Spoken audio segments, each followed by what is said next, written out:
Ustadz, bagaimana hukumnya aparat menyiksa terduga atau tersangka untuk mencari pengakuan?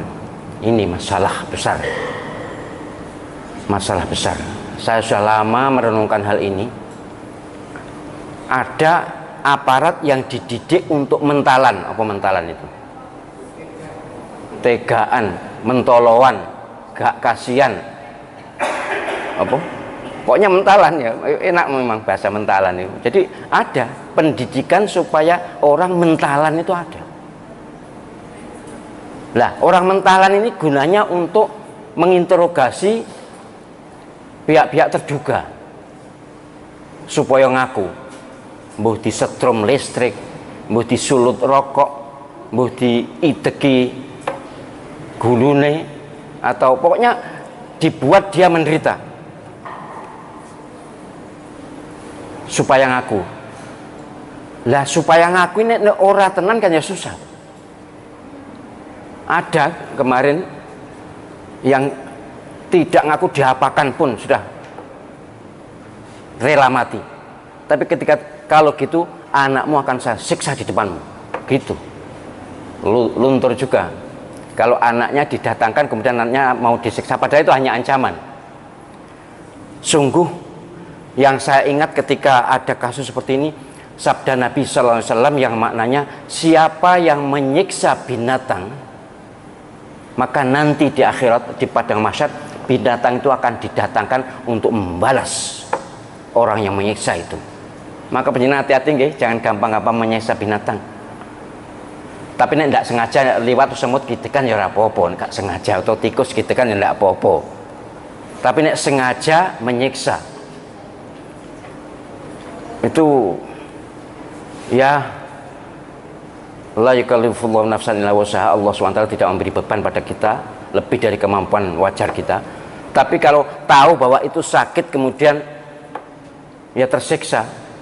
Kalau nyamuk kan mengganggu kita ya tidak apa-apa. Ular kalau bahaya ya boleh dibunuh. Apapun yang membahayakan kita boleh. Tapi kalau tidak enak apa-apa, coro diuber-uber, dipateni setengah mati, kelayar. Oh, kecek ya bahasa Jawa pisan. Sekarat terlalu terhormat sekarat itu manusia itu mas. Ya sedang sekarat ini. Coro itu kecoa. Itu hanya digepuk sekali kemudian sekarat ya. Ditinggal. Itu kan berarti membiarkan dia tersiksa. Mohon maaf ya. Hati ini harus connected dengan pesan Nabi itu.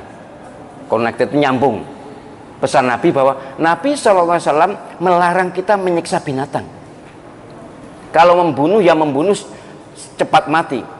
Bahkan membunuh binatang dengan membakar juga tidak boleh. Itu wewenang Allah SWT. Misalnya semut gak lau apa-apa dibakar. Nek semut ganggu makanan ya sudahlah, bagaimana caranya supaya dimatikan tidak apa-apa, tapi jangan menyiksa. Nah yang ditanyakan ini manusia, belum tentu salah, supaya ngaku disiksa. Ya saya berharaplah, cobalah gunakan cara yang bisa ngaku tapi tidak menyiksa. Sebab zaman Nabi juga tidak ada, setahu saya interogasi zaman Nabi tidak ada. Bahkan memang zaman dulu sih orang-orangnya jujur-jujur, ngaku dewe-dewe. Jadi ada wanita berzina, zina muhsan lagi, hukumannya rajam. Datang kepada Nabi SAW minta dirajam. Iku nek wong biyen, saiki di interogasi ya ndelik-ndelik. Nabi ya tunggu kamu melahirkan, karena itu hamil. Kemudian setelah melahirkan datang lagi, ya Rasulullah, saya ingin dilaksanakan hukum Islam supaya beban dosa saya cukup di dunia ini saja. Melihat anaknya, Rasulullah itu masih kecil, tunggu kalau anakmu sudah agak besar. Jadi Rasulullah SAW menunda-nunda itu ya karena syafaqah beliau, welas asih beliau. Tapi hukum harus jalan, karena saat itu hukum wanita muhsan, wanita atau laki-laki zina muhsan itu harus dihukum mati dengan cara rajam. Rajam itu dilontar batu ya sekian-kian tapi sampai enggak langsung mati. Memang begitu hukumnya. Kita enggak usah merasa, loh kok mentolomen, enggak. Ini hukum. Tapi kemudian ayatnya dimansuh atau dihapus, lalu masih sekarang menjadi perselisihan apakah masih berlaku hukum rajam atau tidak, tapi hukum jilid pasti tetap, hukum cambuk tetap berjalan.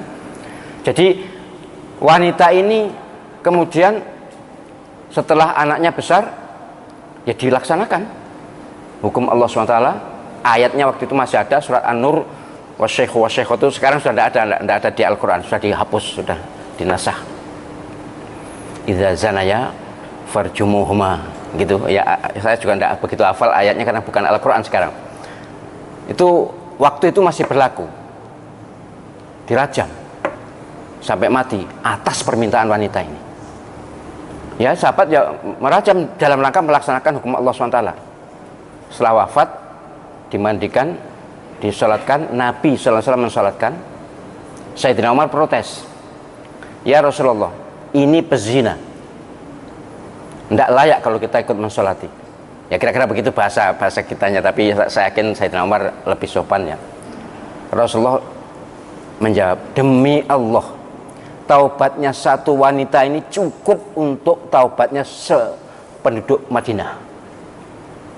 Jadi taubatnya satu wanita atas kesadaran sendiri ini cukup andai kata digunakan taubat untuk seluruh penduduk Madinah. Ini interogasi zaman dulu, tidak perlu payah-payah menyiksa. Dan sekarang ini di samping aparatnya dididik untuk mentalan dengan modus atau dengan apa modus itu? Dengan motif agar ngaku. Lah nek ora tenan terus kon ngaku terus piye? Tapi kalau iya kalau nggak ngaku ya piye gitu memang. Tapi sejujurnya menyiksa itu tidak boleh, menyakiti itu tidak boleh. Entahlah, harus dicari cara bagaimana supaya ada pengakuan atau ada kesaksian dari pihak lain. Tapi kalau dengan cara menyiksa, ya saya kalau mendapatkan cerita orang yang ada di penjara itu, Masya Allah,